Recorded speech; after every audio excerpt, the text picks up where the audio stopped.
Bonjour à tous, bienvenue aujourd'hui dans cette troisième vidéo sur le schéma de liaison à la Terre TT. On va voir un petit peu quelles conditions il faut mettre en œuvre pour que celui-ci fonctionne correctement. A tout de suite. Alors, je me suis intéressé à notre texte de référence, la NFC 1500, et donc plus particulièrement au paragraphe 411, dont le titre c'est Mesures de protection par coupure automatique de l'alimentation. Et donc, à l'intérieur, j'ai trouvé la phrase suivante qui explique bien notre problématique, c'est-à-dire que la protection contre les contacts indirects est assurée par, premièrement, des liaisons de protection de type PE, hein, donc on retrouve qui sont ramenés sur le tableau électrique de l'installation, ainsi que la liaison à la terre. Et puis aussi, on associe ça avec une coupure automatique de l'alimentation via les différentiels. Alors les différentiels, vous en avez de deux types qui existent, on verra ça un petit peu plus loin, les disjoncteurs et les interrupteurs. Donc là, moi j'ai repris le disjoncteur de branchement posé par Enedis avec le compteur, qui a une sensibilité de 500 mA. Et puis à côté, un interdifférentiel, donc un interrupteur différentiel, 30 milli, donc là on voit, c'est 0,03 ampères ou 30 mA.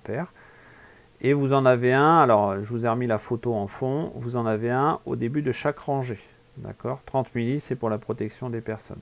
Le 500 milli, alors il vous protège quand même, hein, mais le 500, il est plutôt là pour soustraire votre installation au réseau en cas de gros défaut d'isolement. C'est-à-dire on va vous supprimer du réseau en ouvrant le disjoncteur. Donc il protège aussi Enedis. L'association de vos PE et de vos différentiels qui va vous protéger contre les contacts indirects. Donc toujours dans le 411, on vous précise aussi que la coupure de l'alimentation doit être rapide. Donc je m'explique, là on a notre personnage, il vient toucher la masse qui a été mise accidentellement sous tension. C'est le petit éclair là que vous voyez en bleu qui fait qu'en fait on a un courant qui part de la phase 1, qui à un moment touche la carcasse métallique et met donc cette carcasse à un potentiel. Alors ce potentiel, je vous l'ai dit tout à l'heure, il peut être en gros entre 0 et 230 dans ce cas-là. Et nous, en fait, on sait qu'en milieu sec et en alternatif, la tension limite de contact, c'est 50 volts. Donc au-delà de 50 volts, il y a un danger mortel pour la personne. Et quand on est en courant continu, on peut aller jusqu'à 120 volts. Donc si la personne reste trop longtemps, il va y avoir des conséquences graves sur sa santé et sur son corps. Et donc, pour éviter ça, il faut qu'il y ait la coupure automatique de l'installation. Donc, ça va être le rôle du différentiel en fait. Donc, je l'ai entouré ici. Là, vous avez l'exemple d'un disjoncteur tétrapolaire. Alors, je vous rappelle, tétrapolaire, ça veut dire 4 pôles. Donc, les 3 phases et le neutre. Et donc c'est un disjoncteur, on le reconnaît grâce à la croix au-dessus du contact. Et puis, deuxième chose, vous avez l'ellipse ici qui en fait symbolise la fonction différentielle. C'est-à-dire que l'appareil, en permanence, il vérifie que tout est bien équilibré dans l'installation. Que ce qui rentre est égal à ce qui sort, mais ce sera l'objet de la troisième partie. Et donc, on vous précise qu'il faut que le temps de coupure soit très rapide, de manière à ce qu'il n'y ait pas de dommages corporels pour la personne. Donc, toujours dans le 411, pour que tout ça, ça puisse fonctionner, il y a deux conditions à travers lesquelles on ne peut pas se soustraire. La première condition, c'est ce que j'ai repassé ici en rouge, c'est ce qu'on appelle la boucle de défaut. Vous voyez, j'ai repris le même cheminement que sur le schéma précédent, j'ai un défaut qui apparaît entre ma phase 1 et ma carcasse ici en pointillé, donc le courant sort par là, mais en fait le courant à la base il vient du transfo. Donc là vous avez l'enroulement du transfo, vous passez dans votre disjoncteur, je vous rappelle qu'on représente toujours les schémas en position ouverte, mais quand ça fonctionne, les contacts sont fermés, donc le courant il poursuit dans la phase 1. Là, il y a le défaut avec une résistance qui peut être nulle ou qui peut valoir quelques ohms.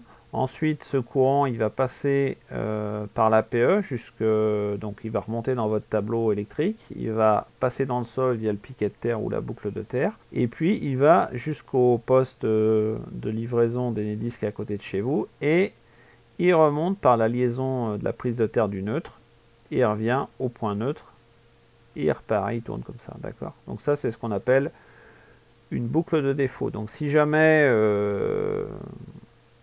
que ce soit au poste de livraison d'Enedis ou dans votre installation, si jamais on coupe la liaison à la terre, il n'y a plus de boucle de défaut, donc on ne remplit plus les conditions du régime TT. Donc première condition, avoir une boucle de défaut. Et la deuxième condition, eh bien, ça va être d'avoir un dispositif de protection. Voilà, notre disjoncteur différentiel. Et donc, lui, il va falloir qu'il ait une plage de coupure en fonction de sa sensibilité qui soit respectée et un temps de coupure aussi qui soit respecté. On verra ça dans la partie numéro 3. Et particularité du régime TT, c'est que cette coupure, elle arrive au premier défaut. C'est-à-dire dès que vous avez le défaut, vous devez ouvrir. Pour qu'il y ait le moins de conséquences possible pour la personne qui serait électrisée. Voilà, c'est la fin de la partie 3. Je vous remercie de rester jusqu'au bout. Si cette vidéo vous a plu, je vous invite à liker, commenter, à vous abonner. Et puis, je vous donne rendez-vous dans la 4e vidéo où on verra les 3 règles à respecter en régime TT. A bientôt!